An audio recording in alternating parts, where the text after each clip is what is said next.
We're talking about movies. My name is Lonnie. This is episode 2 of Lonnie's Box Office, and today we're going to be talking about a couple of things. So the first thing is The Plague by Charlie Pullinger, and then The Dutchman by Andre Gaines, two new movies that came out in theaters. And then, since this is a new page, I do want to kind of break down some of the things I saw last year. So kind of in Oscar format, I'm going to be going over some of my best performances or favorite performances, some of my favorite films, and some of my favorite directors of 2025. Let's kind of just get into it. Excited to do it. This is episode 2.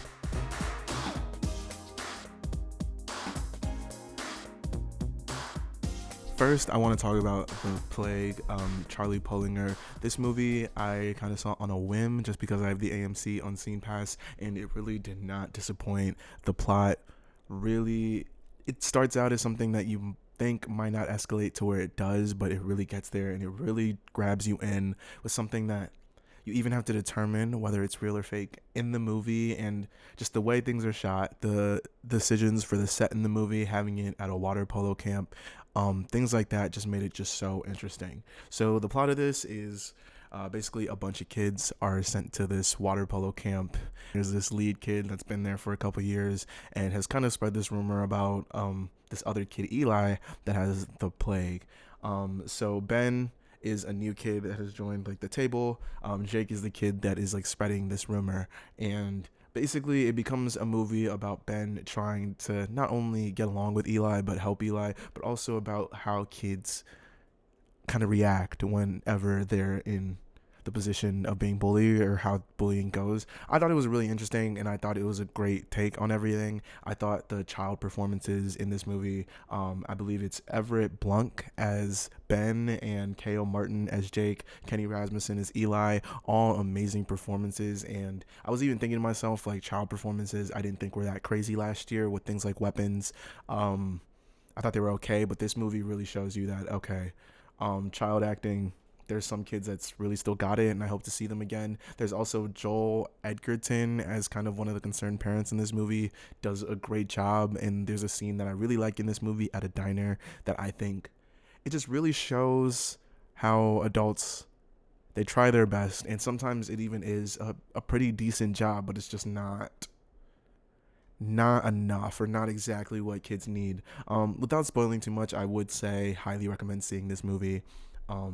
But now getting into spoilers a little bit, just because I want to talk about what I really did like. One of the big plots of this movie is whenever Ben is trying to help Eli, there's a scene where Ben goes over to help Eli apply ointment cream on his back. And in that scene, they do a clip where it's listed or shown as clometrazole. And then, so you kind of think, because the character Jake has kind of spread this rumor that the plague, this kid Eli has the plague, you think to yourself, oh, he's just bullying this kid because he has acne. But after Ben starts helping Eli, he also starts getting bumps on his skin. And I thought that was really interesting because it not only shows like maybe a touch of validity to what's going around here, but it's really interesting because it doesn't address what that plague is, and you really don't know or don't realize that something might actually be a threat to these kids. And how Eli then takes this in later part of the movie, or not Eli, how Ben literally takes this in the later part of the movie, I think that plays a bit into whenever they were getting into a fight, Ben and Jake in the pool, and he decides to cut Jake. I think that was actually because he's trying to spread this, because he realized, I think through his thumb, that he's getting this rash. So I thought that was crazy. But I'm also thinking, is this rash even real metaphorically? Because no one really calls it out on him, and he's showering with these kids like pretty openly. So I'm like, is this a metaphorical thing, or is it just like people weren't noticing? I don't know. I did like that dynamic of the movie. I really liked the dance scene after Ben kind of gets rid of Jake. Him still going up to Eli and breaking down Eli's like cardboard cutout of, like, is it like a Betty Boop, something like that. And it really just goes to show that, like, even though Ben had solved one of the problems of the movie, he really hadn't solved something like within himself. And it really, I like how the movie escalates for a second time and even ends on this kind of dark but kind of great realization for the child character. But yeah, just well done. I like the song they picked at the end to kind of tie back to the middle of the movie. Even though the scene that it ties back to I didn't really love, I thought it was just kind of random, like who's watching these kids. But yeah, great movie. Outstanding like scenes, or like at least like set direction. Um, I felt a little weird by just the amount of exposure for 12, 13 year olds in like swimming, water polo. I was like a little like, oh my God, I hope there's not old creeps in this theater. Um, but yeah, it was just, I think it was well done. And shout out to this director, Charlie Pollinger. Well executed movie. I want to see some of these kids act in the future. I think, Stranger Things could use some kids like this, But yeah.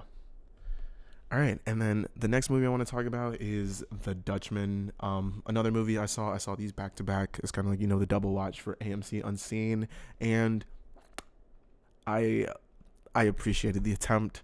I liked the attempt. This is not a good movie to me. The plot of it: the main character Clay is having trouble with his marriage. Therapist recommends him a book that he kind of refuses to read, because they're in couples therapy, and then he takes the book and is kind of transported into it, where then he's seduced when he goes into this train by this woman named Lula, and she then tries to basically ruin everything he's built as a black man in the next hour of this movie. The plot is good. I really like the plot. It's based off a real play, but I think it's Amiri. Gosh, I wish I remembered the last name.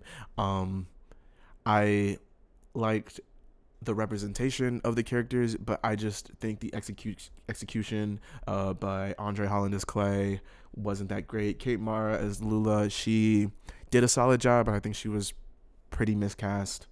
And really, that could have been a lot better of a role. Stephen McKinley as the therapist, or Stephen McKinley Henderson as the therapist.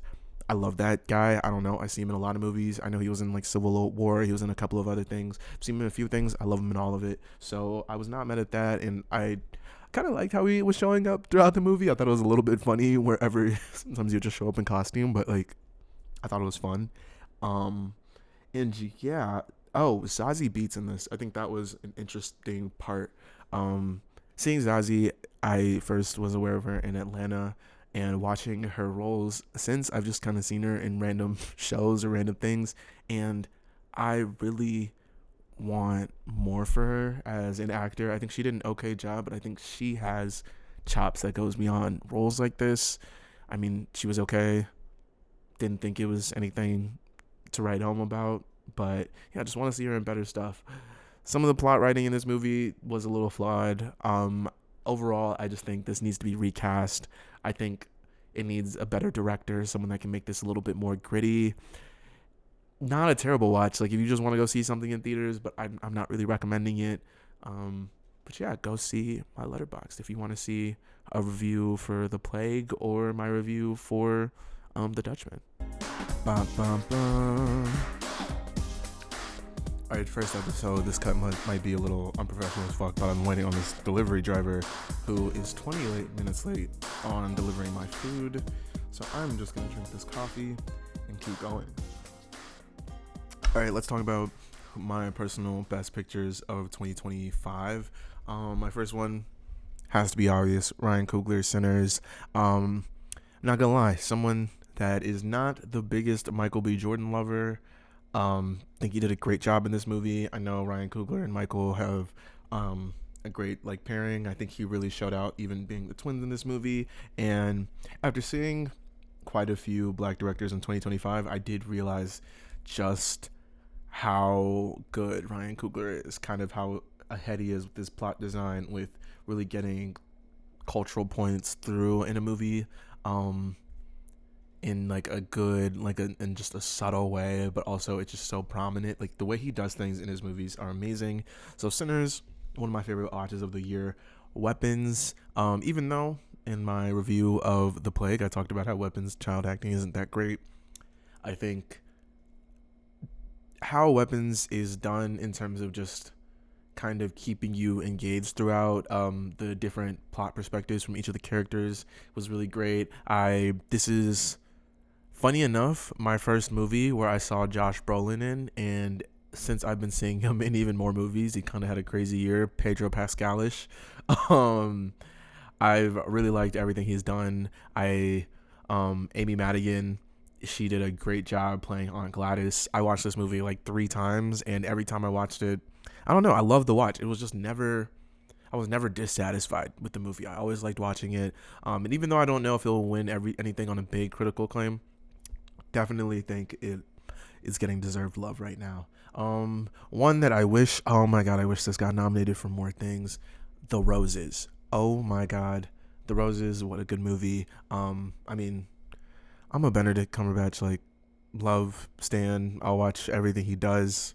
But God, is it Elise Coleman or is it Amy Coleman? I think is her name. One of the other lead in this movie. She really brings it together. Oh my goodness, her performance in this. I watched it twice now, and both times I thought this was a great movie.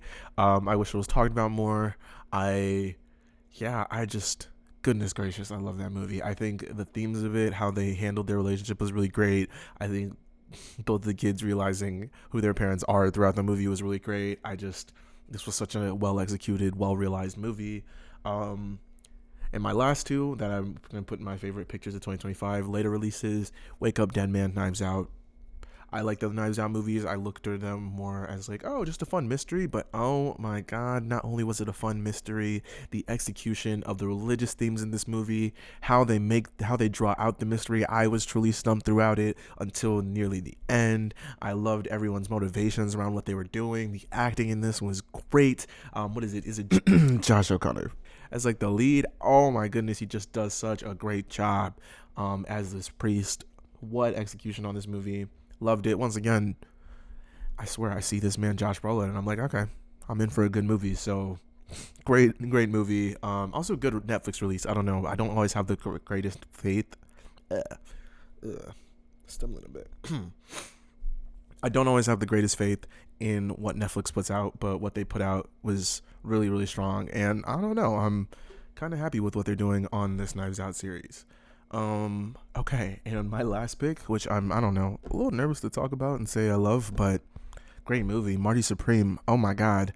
I haven't been the biggest Timothy Chalamet lover. I just kind of watched him and just been like, okay, this is Timmy Tim. I've seen his SNL stuff. I've seen his campaigning. Thought he was entertaining, but this movie I really loved him in. I really loved how he got into the character. I know Marty Supreme is not a good person, but I think a lot of the discourse around this movie is a little bit misguided in both the praise of it and the hate of it. Like, I think now it's becoming more of an argument between two sides instead of like real dialogue of the movie. And I mean, understandably so. Some of the casting in this movie is kind of controversial. I think even casting like Kevin O'Leary, very controversial casting. God, it was just so well executed. I think how they portrayed Japan in this movie was great. I don't know, just like the movie. Gonna go see it again when it stops like being so like popular in the theaters. I've been trying to not see it in like a crowded theater. I don't know. I just get a little anxious. So like I'll see it again. But I think great casting performances, great movie, and that's definitely one of my final loves for Best Picture. Honorary mentions, maybe like Begonia. Really love that movie. Really love Jesse Plemons. I mean, we'll talk about it a little later. 3 directors I want to highlight this year, just in general. Once again, Ryan Coogler, Sinners, great job. And I really actually love the rollout that he did after, I think, just as a director. Really, really strong thing to do from a PR perspective. And I really love that from him. Yorgo Lanthimos for Begonia, Jesus Christ. I think this is just such an interesting story to take on. Emma Stone, amazing casting. Jesse Plemons, great, amazing casting. Aiden Delbus, great casting. Jesus, this thing keeps you going. I love a thriller. I love a sci-fi-ish thriller. Goodness gracious, I want to run that back sometime soon. And then lastly, I want to shout out, even though I haven't seen this movie yet, I've been meaning to see it. I've just been seeing some of the scenes from it and hearing about it. And I just want to highlight this director before I even go see it. Chloe Zhao for Hamnet. I didn't think I'd be getting excited about like this movie, and just over the weeks as I've been seeing the trailer, seeing what people have said about it, I've been getting more and more excited. So I don't want to fully put her into the list, but I do just want to say really, really excited to see this movie. Okay.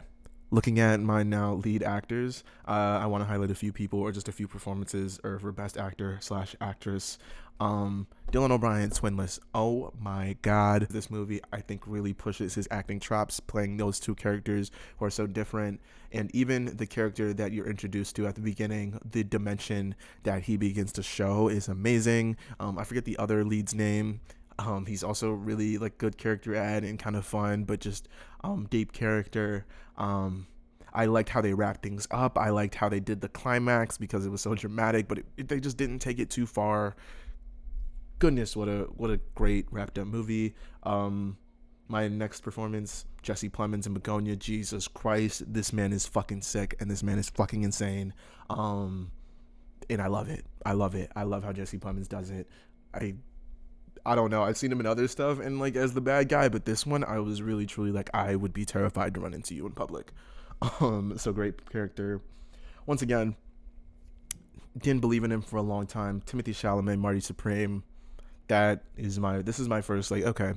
I see why people like Timmy Tim, and I really hope he does get an Oscar nom for this. Olivia Colman, The Roses. Holy shit. I don't know. I fell in love with her character throughout the whole film. I think she was funny. I think sometimes she was a little bit irrational. I think sometimes she was really rational. And I think that just, even though Benedict Cumberbatch does a great job, I really think that she makes the movie. So yeah, I just wanted to give that credit to her. And then last, Joaquin Phoenix for Eddington. My God, what a dramatic performance. And so funny. Like, he's so, I don't know, just so entertaining to watch on screen. He really held it. And I think this movie is held together by Joaquin Phoenix's character. I mean, of course, the plot was good, set design was good, everything was good, but I enjoyed following Joaquin around. And yeah, shout out to Eddington. So next, my last category that I'll be talking about here, supporting actor / actress. I'm so excited to talk about this because there are some really underrated performances this year. This one isn't though. Benicio del Toro, One Battle. Goodness gracious, that movie, it picks up a lot, but his act, I don't know if it's act 2 or act 3, I forget, but Benicio's act is really the act that gets me enthralled. How he pushes the story forward is amazing. And like, I was almost, whenever he came in, like, screw Leonardo DiCaprio, it is Benicio's time. So I really hope he gets something, some type of Oscar for this role. My second one, Amy Madigan, Weapons, Aunt Gladys. The way she comes into this movie, the way that you get scared by this aunt, but it's really off of her performance. It's off of her just appearance, the way she makes you scared for the boy, and she doesn't even do that much in the movie. I just think it's so good. I'd love to see her play a scary person again, scary like witch kind of thing again. And I think the story around her, even if it's like, is she really part of the family? Like, who is she to these kids? Man, I really liked it. And I love this movie. I love this role. Aiden Delbus in Begonia. Even though I really love Jesse Plemons as a lead, I think playing this character that has, some type of special needs is really deep. I think that he really added an emotional layer to this character. And by the end of it, I was feeling so much for him. And I don't want to spoil the movie, but just, oh my God, that scene was so kind of hard to watch for me. Really, really felt for this character, and man, just what a phenomenal performance. This one, I think, does get overlooked, and okay, it's a superhero movie, whatever, judge me if you want. Eddie Gathegi, Mr. Terrific, bring him back, keep him in the series. Don't get too bold and give him his own movie, but keep him in there. Goodness gracious, what a great performance. And that's how I'm gonna keep it. Funny enough, I just watched Twilight January 1st, and didn't realize he was in that movie too. Great actor. I mean, he was good in that movie. I was like, oh my God, badass vampire. Turns out same dude. Did great in Did great in Superman as Mr. Terrific. Man, I don't know. Cast him more. Fuck it. Eddie Gathegi for superhero movies. And then my last one for supporting Miles Catton, Sinners.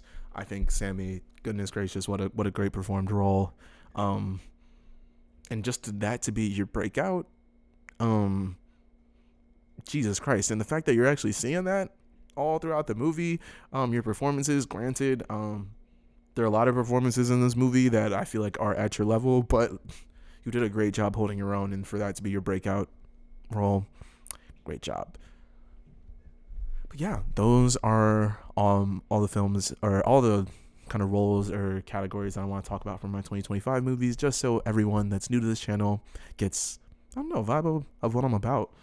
That's about it for the episode. Please go check out the new movies that I mentioned. I will be probably going back movies this week to maybe see We Bury the Dead. I do want to eventually see Fire Nash, James Cameron, and then, oh my god, there was another, I think, independent release that's in right now. So I mean, there's a lot to see. Strong start to the year. Go support your movies, especially with Netflix buying HBO now. Who knows how long stuff's gonna be in theater. So I don't know, go support your local theater, and yeah, I'm out.